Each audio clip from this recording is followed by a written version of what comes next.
live now. We shouldn't be live now, we should be live later.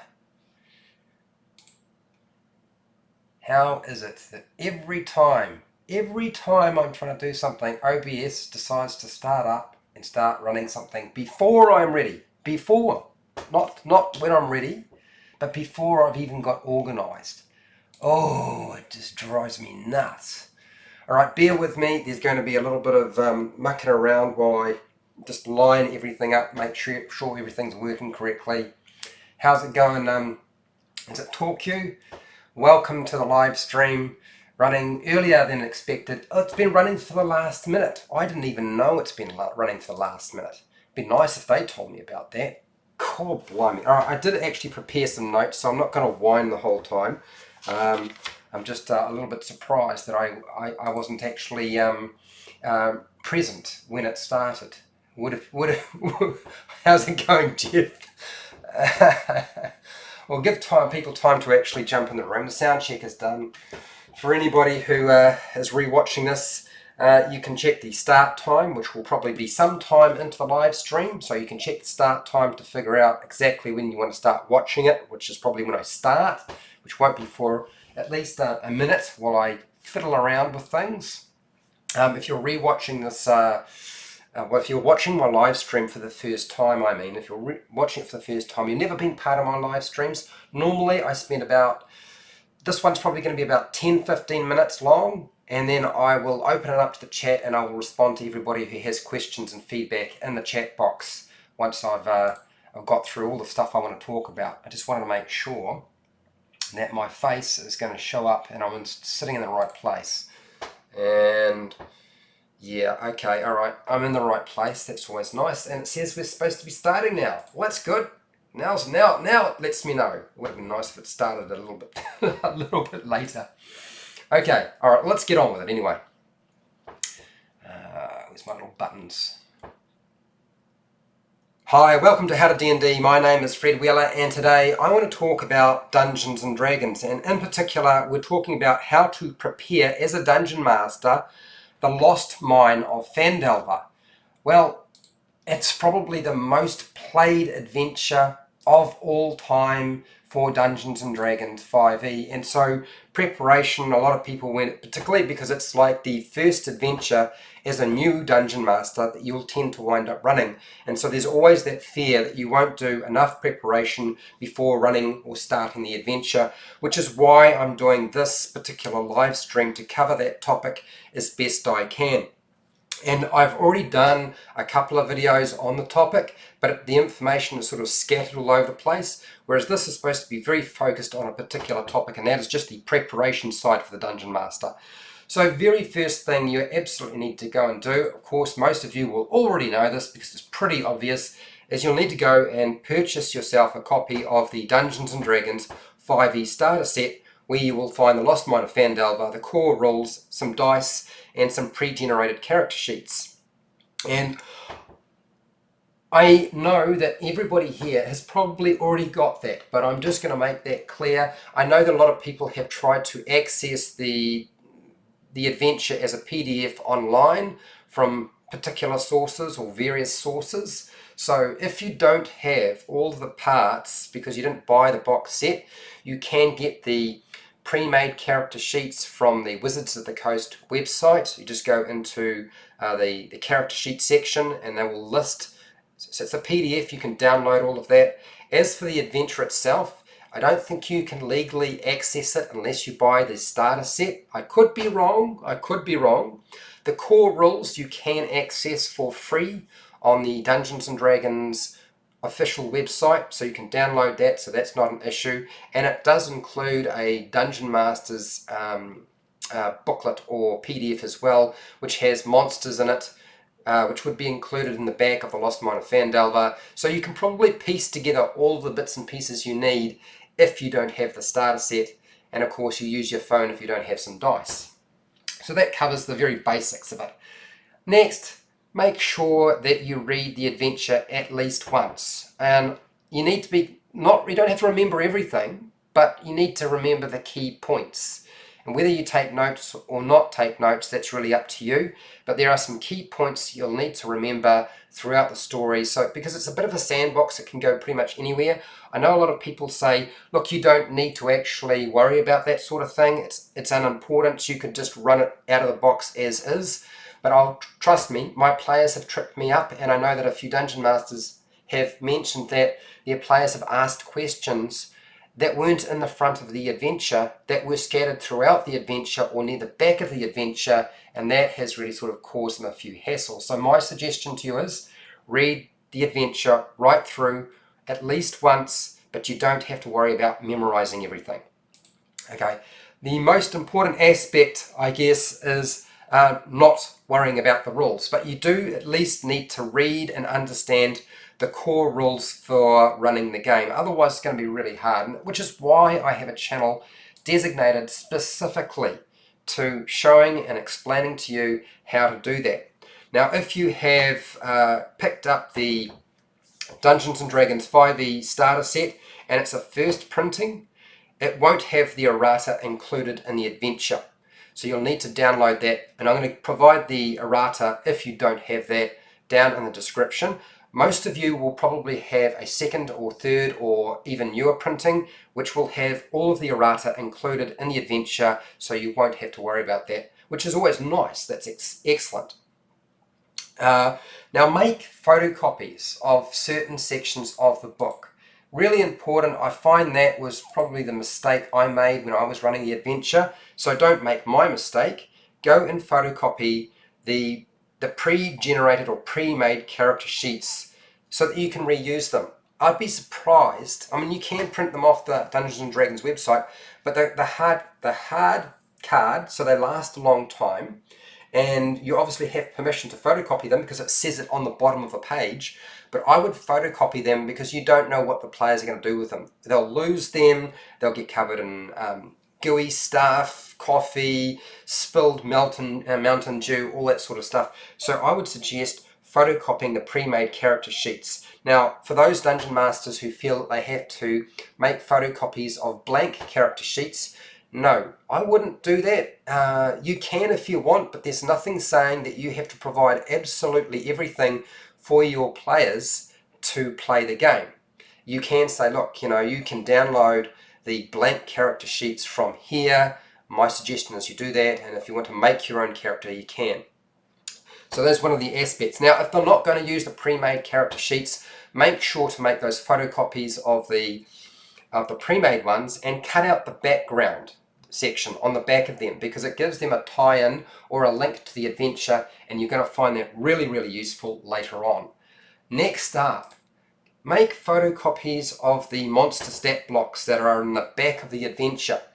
One of the most annoying aspects of running the game is always having to flip back and forth through the book. And you'll be finding that you'll have to flip back and forth many, many times from wherever you are in the adventure to the back where all the monster stat blocks, if it turns into a combat. Now, there's a reason why they don't include them where you need them. It's because they don't assume that everything is going to be a combat, and also too, it's actually for easy reference. It now makes it very simple for you to photocopy them, cut out those photocopies, spend a little, I mean, it's like 20 cents in New Zealand. I don't know how expensive it is in your country, but it's not that expensive. Just cut them out, and you can stick those onto a bit of cereal box cardboard, or any kind of cardboard you like. And then it's simple enough to clip those little suckers onto your Dungeon Master screen if you have a Dungeon Master screen, or you can have more than one laid out at a time so you can access all the information you might want at any given time. I really do highly recommend doing this. It's great for quick reference. It will make your life a lot easier. And I know people have talked about, well, you can buy these index cards and then you write out the stat block for the monster on them. And I don't recommend doing that because, one, you've just chewed up more time than you really needed to writing out something that's already been typed out, when it would probably be cheaper for you to photocopy those pages cut them out and stick them onto cardboard, so that's less time, and it's probably going to cost less because the index cards are probably more expensive than making a photocopy. So I wouldn't even bother doing that sort of thing, okay? Forget about the index cards. When it comes to Gundren Rockseeker, he is the patron. He's the one who gives the quest. So it's a good idea to have some familiarity. You need to know the character a little bit so that you can answer questions the players will have about Gundren. Because some players won't ask questions, but some players will. Which is why I've done a video on the topic, and you can check it. It'll be under the Lost Mine of Phandelver DM Guide. It's a series I'm doing. I've already done a video covering that, and you can check that out if you want.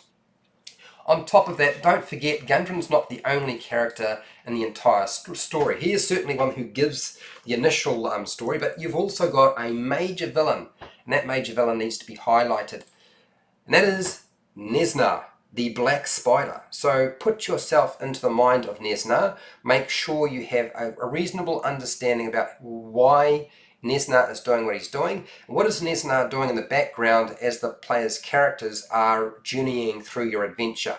Now I haven't done a video on Nesna yet, but I will in the future. It will come, don't worry. I just don't feel like I need to deal with that just yet. There's rather a lot to cover as it is. So Nesna is certainly a major NPC that you need to have a little bit of information written down about. Okay, when it comes to preparing and making notes for your adventure, I don't really encourage you to make a lot of notes, but I find that those small post-it stick-on notes placed in the adventure, on the actual adventure book, are really helpful. Make sure everything is written down in shorthand. Make it note form rather than full sentences. Just the important details that you need to remember for whatever. Otherwise, you're going to wind up having to read through sections, and sometimes those blocks of text are quite big. And if you have just a few notes written on the side, highlighting the things you need to know, it might be as simple as how many monsters are in a room, or what a particular character is going to do given certain circumstances, or it might be just key plot points near the beginning of the adventure. There's always something. I'm not going to tell you which things it has to be because every dungeon master is different. Every dungeon master views certain aspects slightly differently to other dungeon masters, and so you'll pick out the stuff that's important to you and then run it as you see fit. Alright, here it comes. Eventually there's going to be some sort of combat. So having some sort of basic understanding of how to use your monsters in combat is actually going to be quite important to you. And my suggestion is go and talk to other dungeon masters about how to run monsters. And I've done a few monster tactic videos which you can go and check out. But it's not unreasonable to go and search on the internet for what other people have done. Now there is a really good website that I recommend you going and checking out for any information regarding monster tactics. I've taken a lot of information from that website myself for my own videos, and you will probably find it incredibly useful. And that particular website is called The Monsters Know. And if you're doing a search for it, the easiest way to find it is probably to type in D&D 5e Monster Tactics, and it'll be the first website that probably comes up. The Monsters Know, all together. Okay, and this guy, the tactics for the monsters aren't perfect, but he does give you some idea of how to run your monster when you get into combat.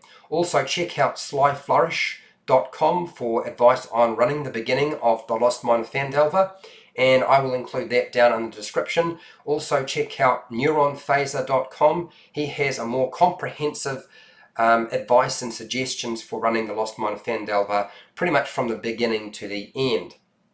That will cover pretty much all of the bits and pieces that you need to run your adventure with a few sort of changes. I mean, look, nothing's going to work out exactly the way you expected, so don't expect it to do that. It doesn't work that way. Everything is slightly different in some way. But my advice is also make sure you have a copy of the adventure map. Now, the one they give you is for the Dungeon Master, so you don't want to give that to the players. But the map you can see on the screen right now is designed for the players. And you can download that. I got it off the internet. It was not hard to find. I'm not going to provide a link to it or anything like that, because honestly, if you just type in Lost Mine of Phandelver and map, it'll come up and you'll see there's probably only a couple of options. There's also a guy who sells this map high resolution, if you want to print it out high resolution. And I think it's Mike Shelley. I've talked about him before. You'll find his link down in the description as well.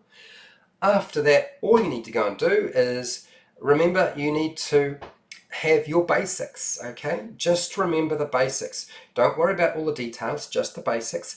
Collect your gear. Make sure you have your dice or your phone with your dice roller on it, your pens, your pencils, some paper, your maps if you're going to be using maps, miniatures if you're going to be using miniatures, or tokens or pawns or whatever it is. And it's very important to have a session 0.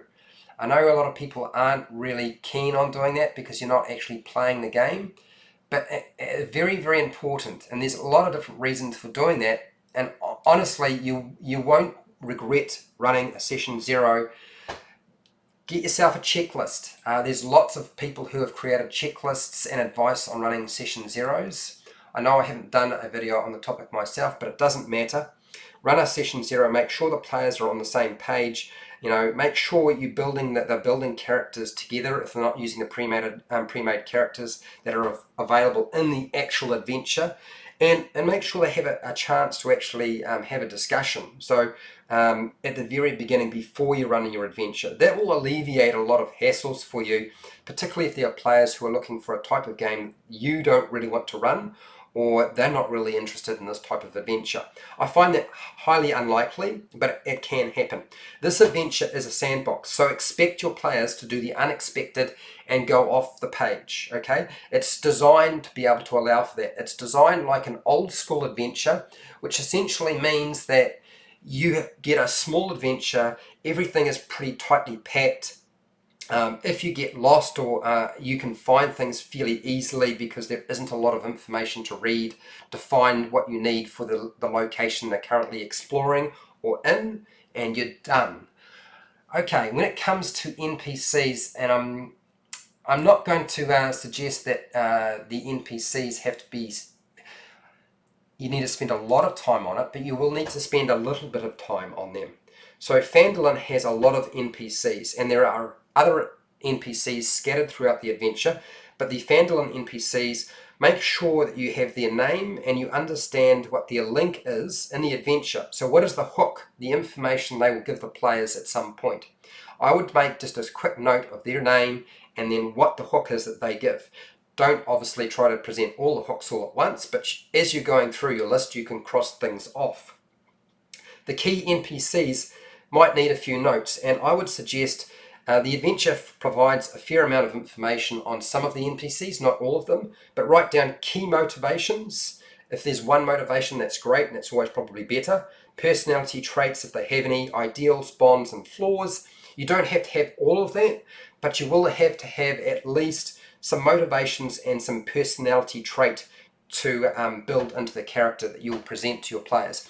And I'm not talking about talking in an accent. What I'm talking about is simply playing the character in such a way that it seems interesting to the players and not all exactly the same. That's really all there is to it. There's not an awful lot else to running this adventure, which I know sounds like, well, you know, there must be more. But when it comes to NPCs, my advice to you, particularly if you're stuck with writing notes, is get yourself some Rory Story cubes, roll some dice, roll 3 dice, and use those to build your, or even 4 dice, to build the aspects, just like a player character, their personality, ideals, bonds, and flaws. Or you can use the random chart on the Dungeon Master screen, the first one for Dungeons & Dragons 5e, not the reincarnated one, the first one, and it has a chart will allow you to create your own NPC bits and pieces if the adventure doesn't include enough information or detail. Pictures are super useful. I find that if I jump on the internet and I find a picture that's suitable for that NPC, that can help a lot. You can spend an awful lot of time trawling the internet trying to make that happen, so just be wary about how much time you sink into that. So that pretty much covers everything I wanted to talk about in terms of preparing for this adventure, and I hope that you found it useful or interesting in some way, and if you did, great, please share and like the video. If you're not already subscribed, consider subscribing to my channel and hitting the bell button to be notified when I publish a new video and when I do a live stream. If you want to support my channel, you supported my channel by watching this content today, and I do thank you. If you watch more of my videos, and I do have more videos on the Lost Mine of Phandelver, and there will be more coming in the future, you can check those out. That will help support me. I get a bit of AdSense revenue off that. I don't do Patreon, but down in the description you'll find affiliate links where you can buy stuff from Amazon, the book depository. I get a small commission. You pay exactly the same price. You don't have to buy the thing that I have linked to. Just go through the link and then buy whatever it is you want to buy. And that helps support the channel. So I do more of this sort of thing. And look, stay in the chat box if you're part of the live stream. Stay around because we will have a talk. And I will answer questions, listen to your feedback, and we'll build out as much information as we possibly can. Maybe I've missed something, you never know, it's always possible. If you're not part of the live stream, down in the comments for your feedback, your questions, and anything you would like to add that you feel I might have missed. You can put that all down there. And hey, till next time, keep rolling those 20s.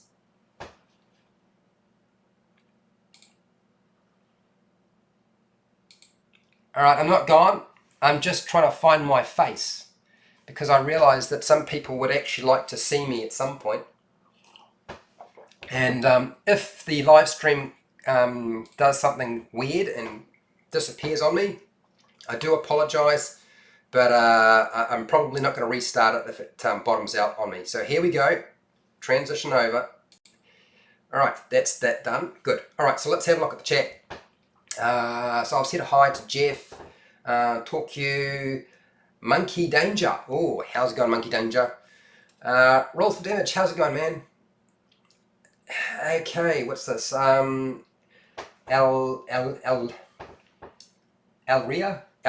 Hi, Alria. Aaron, how's it going, Aaron? Hopefully your day is going well. Mine's going reasonably alright, and if you see my head moving off to the side, it's because my computer screen's off to the side and my camera's pointing here, and it's very hard for me to read from the side of my my eyeball. I'm not very good at that sort of thing. Okay, Jeff, what do you got here? What I do is create a Google spreadsheet for each planned encounter, which will include the stats for the monster involved. Yeah, you can do that. I mean, I started off going old school. I was pen and paper, and that was it. Didn't use any technology. Then I went completely technology, and I brought a tablet with me, and I would put images on there, and I'd turn it around and show my players pictures on my tablet, and I used a dice roller and a whole lot of software. And then I've gone back the other way, and now I use no technology other than my phone. I decided my phone was awesome because it was so small.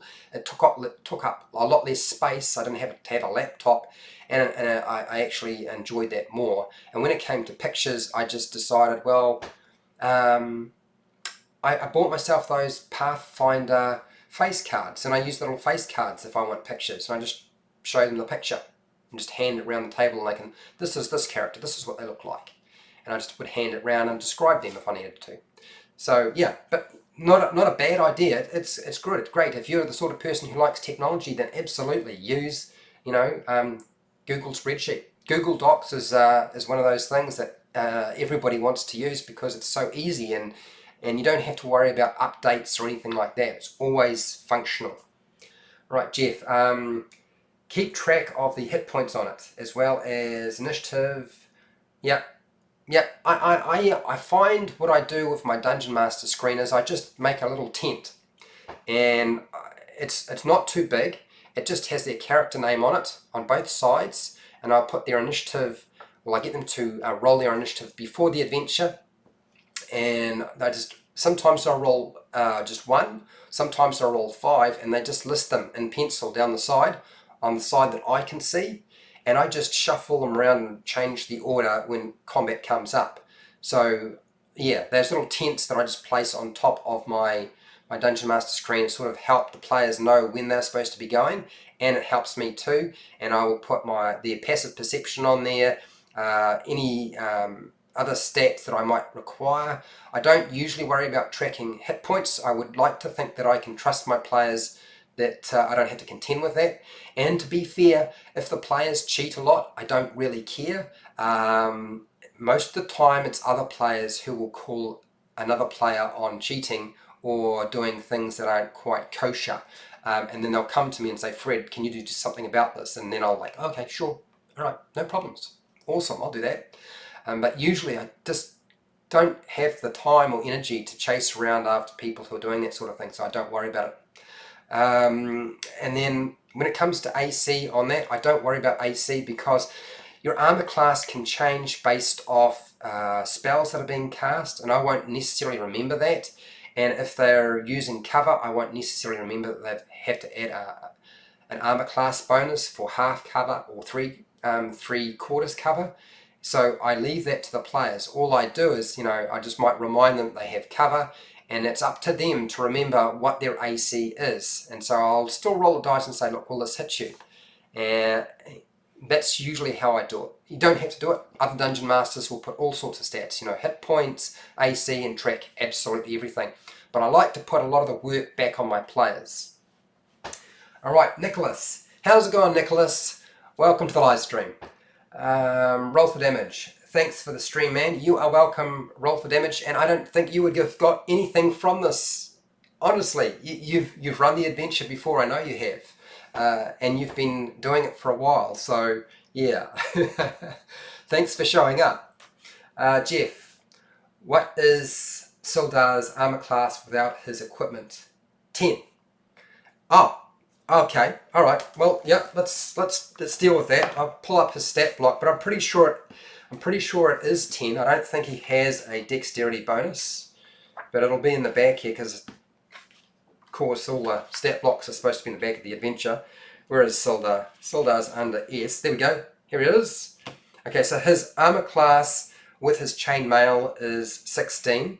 His armor class in the adventure, when he's all stripped down and being held captive, is going to be 10 because his dexterity is a 10, which means his modifier is 0, so you add 0 to 10, and it's like a commoner, basically. Commoner's AC.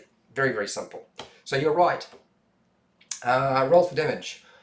Yes, that's right, exactly. A fresh outlook is always great. Every game can end up being run differently, and that's true. I ran my game very differently to other Dungeon Masters, and when I was running the Lost Mine of Phandelver, I had this strange desire to be a Dungeons and Dragons Adventurers League local coordinator for the North Island of New Zealand, which, to explain to you, is like, that's covering, it's about 600 miles from the top to the bottom, so it's a huge area. And I had a whole bunch of Dungeon Masters who were running this adventure, and they would always be asking me questions, and not a single person who ran that adventure had the same result. It always unfolded differently, and everybody did it slightly differently to me. They had their own way of doing things. Some people used miniatures, some people didn't. Some people went old school and just drew things on a piece of paper. Other people decided to go completely with theatre of the mind. And there would be weeks when people would come in and they would say, I have this problem. You remember those orcs? They got captured and some of them got killed, but I decided I wouldn't kill their character. And I was like, okay, yes, so that's sweet. What do I do? And I was like, well, you do what you want to do. And of course they wouldn't come back and I'd have to run that table. And so you wind up sharing somebody else's story and then running it your way. Obviously with the intention of then feeding back what you did that week to a different Dungeon Master. So handing over to another Dungeon Master a particular table to run an adventure, it can get very complicated. And I can tell you now, every game winds up being slightly different. Okay, what have we got here? Oh, roll for damage. Woe. I'm not sure what the woe's for. Hopefully there's not a bad woe. Is it a good woe? Jeff. Gotta run. Thanks for the stream. You are welcome. We'll watch the rest of the Q&A later. You're welcome. There's probably going to be another one in about 3 weeks. I don't know if that'll generate any new information or it'll wind up just covering the same old stuff. Who knows? But it will give people an opportunity to specifically ask questions, which is why I'm going to do it once a month, the Q&A in the Lost Mines of Phandelver. I wouldn't say it's intense, man. It's just how it is. That's what happens when you're running a public game and it's Dungeons and Dragons Adventurers League. You can wind up with a different dungeon master. You can wind up with a different table to run. I don't do that now. I used to run till I just wasn't able to. Public adventures that weren't Adventurers League legal. They were just non-AL adventures. They were like, I guess, like a homebrew game, but it was still classified by the store as a public game. They still claimed time, they still collected data, and it still worked out perfectly fine. Okay. Alright, Jeff, what do you got here? Do you find it difficult matching the monster's hit points with the miniatures on the battle map, especially monsters of the same type? Okay, I have a suggestion for that, Jeff. I totally understand what you're talking about. You know those little white dots, those stick-on white dots that you can purchase from like a stationery warehouse or a stationery store? Now you can number those. Okay, you can number them 1, 2, 3, 4, so you can keep track of which monster you are deducting hit points from. That's what I used to do with Star Wars, and I've also done it with Dungeons and Dragons, and I'll stick them on the base of the miniature so that I know which one has lost hit points. Now, I got to a point, Jeff, where that just struck me as a complete pain in the butt. And because I'm such a lazy person, and because I'm always looking for a way of doing things more efficiently and also making my life easier and also making my players' lives easier, what I would do is this. If I had a goblin, it was pretty easy. I could just grab a dice that was the right number of sides. Now a goblin doesn't have that many hit points on it really, so you just find a dice that's got an 8-sided dice and you put 7. Stand up 7, it's got 7 hit points on it. You put it on the base, and I just turn the dice every time it lost hit points. Now that communicates to the players how many hit points a monster has, but if you don't like doing that, you don't have to. I did that for a little while. The other one, what I do now, is I just treat a monster type as a great huge pool of hit points. So when they make an attack, and they say to me, oh look, I want to attack the one that's most damaged, I will allow that to happen. So I will just, it doesn't matter if it's a little bit further away from the other ones, I'll just knock that one down. Okay, I'm treating it as like a big pool of hit points. The only time I won't do that is if their attack is so impressive that it would have taken out a full-blown monster with full hit points with that one blow. So rather than put that damage onto one that's only got 2 hit points, this goblin's only got 2 hit points rather than 7, I'll take out one that's got full hit points so that the whole pool of hit points is reducing faster, which of course is a huge benefit to the players and actually a huge benefit to me because I don't have to control quite so many monsters anymore. Now you don't have to do it this way, that's what I do. So I've given you about 4 different ways you can do it, and hopefully one of those will appeal to you. Hopefully that answered your question, Jeff. I certainly hope it did. Okay, roll for damage, yeah. Big responsibility with adventure leagues. Yeah, it's going to get more complicated. I can see it's changing again. Jeff, I always number or have a different color base for my monsters. Yeah, color coding them. You could color code your bases if you wanted. You know, something you can stick on, or even getting those bottle rings. You know, some of them come in different colors, and you just pop them over to indicate that that's a different monster if you want to. You could do that. And what else have we got here? Roll for damage. I have painted one feature. I've painted one feature with monster a different color than the other. Oh, I see. Okay. So I think I've covered everything. There don't seem to be any more questions popping up in the chat, and Jeff is happy with my response, which is good news. Look, this is not an exhaustive video. There are obviously more things you could do to prepare, but in the end, all the preparation in the world will not solve all of your problems. You will simply have to just manage. And my advice to you when you're running this adventure is just relax. I don't care what you do. I don't care what you do, but before you run your adventure, you've got to do something to help you relax and get rid of the nerves, so you don't shake. And if you're an adult and you're playing at night, then it's all right to have a beer or two. Okay, I'd stay away from the spirits and the heavy liquor, but that will help relax you if you're that sort of person. Listening to music before you do it that you like, anything that will help you chill out so you're not quite so nervous, because your players will pick up on all of that. And it's all right if that happens, but I'm just trying to explain how to make life easier for you, so it's less traumatic and less stressful for you, because it's all about being less stressed. Okay, oh gosh, it's gotten more complicated in here. We just can see that Dave, okay, I'm not going anywhere, Dave, I'll answer the question. Right, David, what do you got here? Sorry, I called you Dave rather than David. I know my brother hates it when I call him Dave, and his name is David, and he always calls me on that, and I'm sensitive about my name too. Hi, big fan, oh thank you. After Goblin ambush, what are some ideas to get the group to head towards the cave?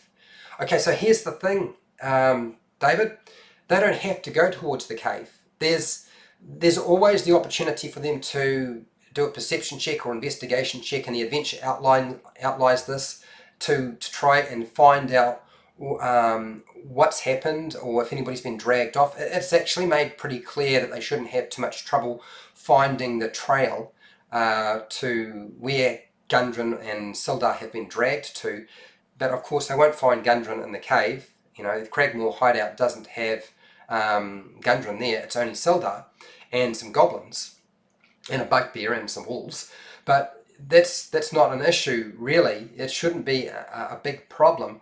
And if they decide to take the wagon to Phandelver before they go looking for Gundren, I don't think that's actually a bad thing either. I know some dungeon masters will view that as, well, okay, you didn't do anything about saving Gundren fast enough, I'm just going to have Sildar and Gundren executed, which is a bit rough, but I mean, you run the table as you see fit. The problem with leaving the wagon is they've got to make sure that the wagon is covered, or while they're going off and exploring and trying to find who's perpetrated this attack, their wagon might get flogged. So we don't want that happening. So yeah, just play that out as best you can. I think that's probably the easiest way. I would just describe that there being blood streaks on the ground, broken leaves, branches. Obviously whoever they capture is going to put up a bit of a struggle, so you should be able to communicate that. And it's a big enough group that they should have left some trail behind. Goblins are smart enough, they'll try to cover their tracks, but how do you cover blood tracks when you're dealing with vegetation and soil? It's very, very difficult to do. Even just the scent alone is still going to be picked up. Hopefully that answered your question, David. Okay, I feel like it's just turned into a questions and answers session again. Okay, I was trying to keep it down for it. All right, Nicholas, how the time works in the game. I mean, if my someone wanted to do something in a room, for example, it takes 10 minutes. Do I need to track the time? Time travels, as it happens, Nicholas, time travels in a particular way for any game of Dungeons and Dragons. Time travels however the dungeon master decides it will travel. So you decide as the dungeon master how fast time will move. And if you decide that time is moving very slowly, that's up to you. If you feel that they spent like an hour in this location, then an hour has passed. One of the things I tend to do, because most characters can't adventure endlessly for one session before they need to take a short rest or a long rest, more likely they're going to wind up taking a long rest, particularly between levels 1 to 5, more often than not. As soon as you get to a long rest, you don't need to worry about it. You just sort of fudge things over, because it's not really very sensible for them, no matter what time of the day they decided to rest. to go exploring in the middle of night unless, of course, they're doing infiltration. Pardon me, I had something trying to well up from the inside. So time always travels at the speed that you require it to travel at, and once you've dealt with that, it's done. I wouldn't get caught up in worrying about tracking time. Does that answer your quick question, Nicholas, when it comes to tracking time? Roll for damage. Hey Fred, did you have anyone use the chut to get Clark and avoid the whole cave? As it happens, no, I didn't. But I do know of many dungeon masters who did, and some reported that the results of sneaking up on Clark and his wolf and a few goblins was highly successful. And then other dungeon masters reported to me that it was the most appalling and horrible disaster they had ever seen. And in the end, when I talked to them about it, we just had a bit of a laugh and said, look, it is what it is. It happens that way sometimes. The problem with the chuck is that, and sneaking up from behind, is only one person can kind of clamber out at a time. It takes time to clamber out of there. So unless they're all sort of climbing up at the same time, once they get past the wolves, they're only going to be able to sort of engage one character at a time before the next one sort of clamber out around later and start doing something. So yeah, you got to be really careful with that sort of thing. Hopefully that's the question you wanted me to answer. Roll for damage. A scout on the run, David. A scout on the run. Yeah. Alright, okay, what do we got here? Roll for damage. What do you got here? They will give chase almost always, even if you just kill them outside of the cave. Yeah, okay, so look, it's up to you. You know, you can. I would imagine that if you attack goblins, that they are probably going to pursue you. If you try to leave that location, Cragmore hideout, but would they do it in the middle of the day? I don't know that they necessarily would, and I think they would be aware that there's a potential as they're coming out of the cave that they might get peppered by fire, somebody who's laying in wait and ambush. So yeah, it's up to you how you think that would work. But as soon as somebody starts firing at you as you step out of a cave entrance, you're probably going to go back into the cave, right? Nothing wrong with what Roll for Damage is saying, though. David, me too. I'm not sure what that means. Yeah, okay, thank you. All right, so I covered your question, David. Excellent. Oh my gosh, that's an interesting name.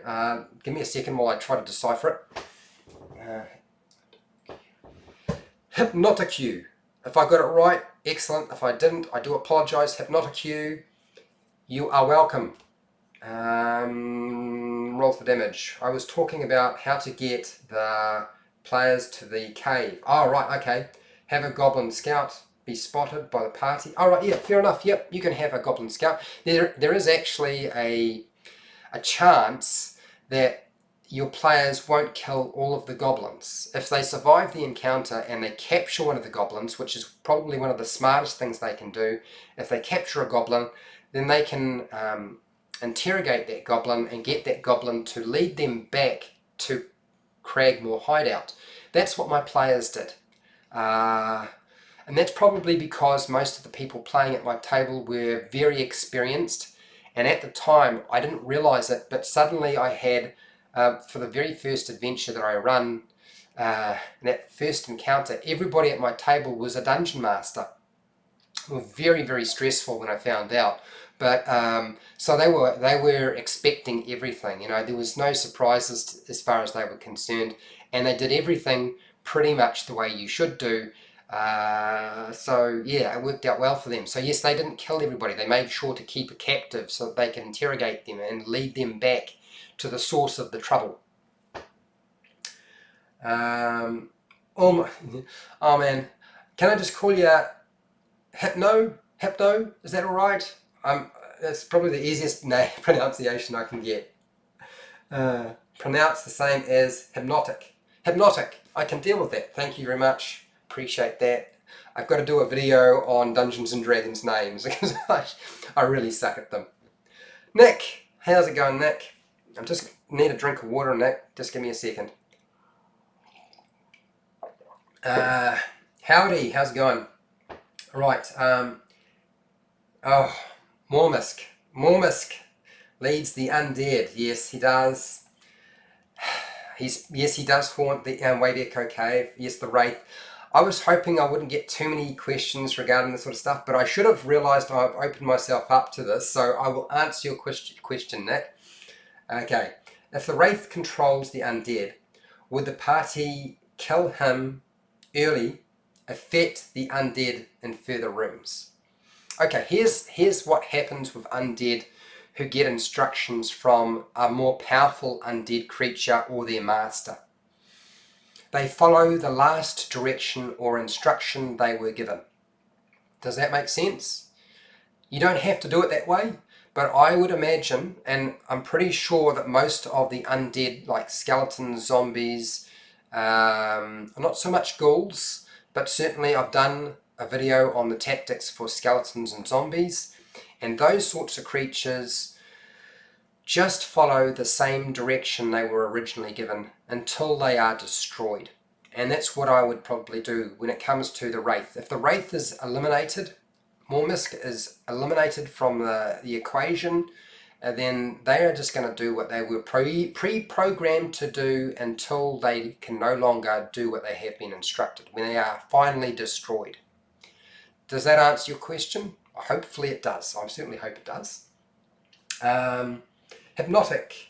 How much study into Faerun world, or at least the Sword Coast, okay, should I do before running the Lost Mine of Phandelver? Okay, so you've just asked me a question that, one, I can't give you a definitive answer to, but I will give you an answer to it. Who cares? The only time it's ever going to be an issue is if your players ask you questions about the world. And there are channels that have videos that run for like 5-10 minutes that give you a basic overview of Faerun. And you could just drop down a quick notes, and I wouldn't make a lot of notes. It's like a very generic fantasy world where anything is possible. So 5 different notes if you really must. But when I was running the Sword Coast, I didn't. All I needed to provide them with was a few basics in terms of locations, and the map tells them so much more than I could. And if you wind up spending too much time talking and not letting the players interact and do stuff, they are going to get bored. Right now, if I was a dungeon master and talking as much as I'm talking now, my players would have probably told me to shut up, or they would have got bored and pulled out their phone. So limit the amount of stuff that you do that you're probably never going to communicate. Okay? Some players love lots and detail, but don't present it all at once. And that means you don't need to do an awful lot of study. That would be my answer. I did very, very little. In fact, if anything, all I did is had a map. I had a basic idea of the world because I'd played Dungeons and Dragons before, but I hadn't used Faerun or the Forgotten Realms. I bought a book, and it just had a little bit of bits and pieces there. I didn't really worry too much about it. I wouldn't worry about it yourself. Worried by the players might might want to go back to Neverwinter to start the game. Okay, but here's the thing. You can type in to YouTube Neverwinter, and is it Jordan? I think I can't remember the name. Look, I'm pretty sure I'm subscribed to him. You can check out his channel. He does Faerun, Neverwinter. He does all of that sort of lore if you're really worried about it. But look, just make it up. And if you make a mistake, don't worry about it. You can fix it up later. I know a lot of dungeon masters don't like making mistakes. I would encourage you to make mistakes as long as it's not the same mistake over and over again. Okay? Making mistakes is actually a good learning tool because it allows you to get rid of all of those fears and preconceived ideas about how to do something by trying new things. So I wouldn't worry about it. If you're really worried about them going to Neverwinter, then do just a quick research on it if you really want to. They are essentially starting in Neverwinter and leaving Neverwinter to go somewhere else. So if you feel like you need to do research, then go for it. But I wouldn't worry about it too much. Okay. Oh, my voice is going to go. If I start sounding like Kermit the Frog, I think I already do. I might have to stop. But remember, I'm back next week. There's still going to be time to ask me these questions. Okay. All right, Nicholas, have you read the guild before? Oh, have you read the guide before Phandelver? It's a mini introduction to the game for the newest players. Now, I don't know what you mean, Nicholas. Are you talking about Dawnforge Cast's pre-Lost Mine of Phandelver adventure? If you are talking about that particular piece of documentation, I haven't read it. I think it's a very good idea. I'm going to present you with something that's a much looser concept than what Andrew has provided. But if that's what you're talking about, I haven't read it. I don't know all the ins and outs of it. But I think he's got a good point by making sure that you bind the players' characters together, particularly to make sure that they are linked to Gundren Rockseeker. But that's the topic for next week, and I'm going to help you with that next week rather than this week. So I'm gonna play the sorry next week card for that one. If that's what you were asking, Nicholas. If it's not, you make it clear to me. Hypnotic, what's that? Sounds like analysis paralysis. That's good advice. Thanks, Fred. You're welcome. I'm glad I'm providing useful useful advice. Okay, Nick G. Fair point. From reading my Flame Skull, was there before the Orc attack. So I had thought without Mormisk, only the Flame Skull would remain. No. I think it does make the rooms pretty boring if they just sort of stand there, which you can do if you want, but that wasn't the last instruction they were given. They were probably given the instructions to eliminate anybody who wasn't Mormisk from the room, and particularly if they are the living, which is why the Black Spider Nesna and his troops are having so much trouble getting through Wave Echo Cave, because they're having to fight the undead. And they're fighting anybody who comes near them. So, yeah. Alright, roll for damage. Don't forget Nick, anything can be adapted to make sure the players are having fun. Yes, remember you can increase hit points on monsters before you start your encounter, and max out the hit points. You'll find that at low level I wouldn't touch anything very much, particularly at levels 1 and 2, because level 1 characters are so fragile, they sort of fall over with a gust of wind. But after that, by the time they get to level 3, 4, 5, they can take a bit of punishment. And so you can then make adjustments as you need to. It's a guideline and meant to be followed, but your players' experience should always be, yeah, exactly. Look, nothing in this thing. Nothing in here is set in gold, okay? Nothing. It is just a framework. And, okay, I ran this more than once. I ran this adventure more than once, and I had to run it a second time. And I'd only just finished running The Lost Mine of Phandelver, and so I had to run it a second time from the very beginning. And I had one of those DM farts, okay? It's one of those really putrid brain farts that comes out and turns into action, which is, I don't recommend doing it, but I did it anyway, and I will explain to you what I did. The adventure started off, they went from Neverwinter, and they're journeying along the road, and I had Venom Fang show up. Very first encounter. They didn't even get to the Goblin ambush. And I changed the adventure. And Venom Fang had a sheep. clutched in its claws. And I described this, and they started to freak out, and I described it as it's just flying over top. And they said, is it flying down to us? I said, no, it's not. Then I had Venom Fang drop the sheep on the players. And I killed, I think it was 2 players from a falling sheep.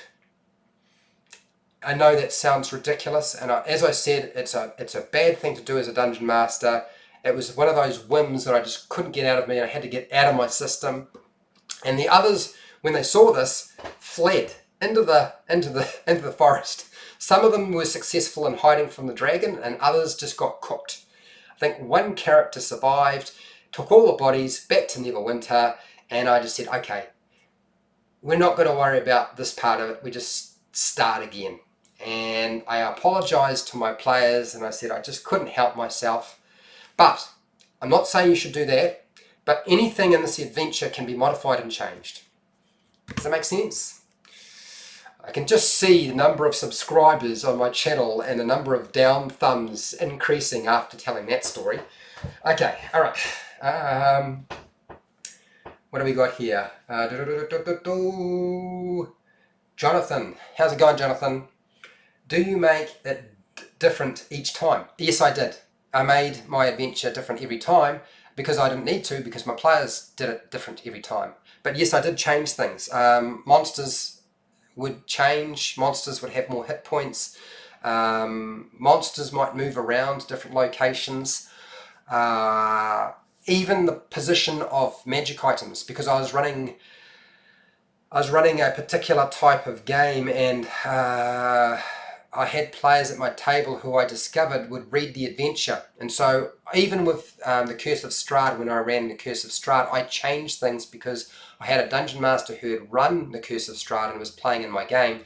I wanted them to get a different experience, so I ran it slightly differently, placed things in different places, and he got a bit of a shock. And then other players who had played part of the adventure, and so I did adjust things based on that. Okay, what's that? Very Kiwi of me. Yeah, dropping a sheep from afar. It seemed like a good idea at the time. Okay. Nicholas, yes, it's a tutorial adventure designed to help new players and dungeon masters be better introduced to Dungeons and Dragons. Exactly, that's it. With an alternative start. Sorry for the bad language. I don't know what the bad language was, but it's all right, not a problem.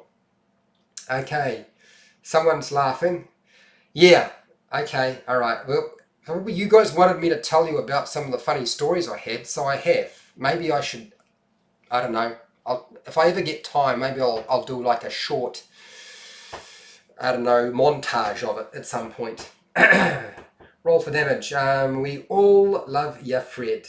No thumbs down here, bro. Thank you very much.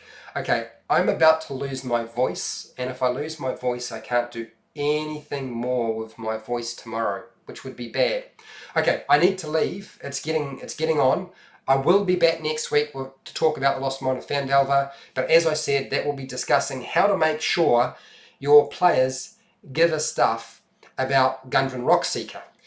Because that's one of the biggest hassles, particularly as the adventure rolls on, because otherwise they just sort of just go off and do their own thing sometimes. So I'm going to just talk about how you can do that, and hopefully I'm going to show you as well. Don't count on that, but I'm hoping I can. Hypnotic, you're welcome. I'm going to toodle off. Tomorrow I'm painting miniatures. I don't know what I'm painting, but it'll probably be something simple. And I'm going to leave you all. Have a good day, have a good night, look after yourself, and it is time for me to get rid of my face, because really you've only been seeing the side of my face half the time anyway. I look like I've got I don't know, some sort of formal defect in my body. Here we go. Alright, we're done. I'll see you later.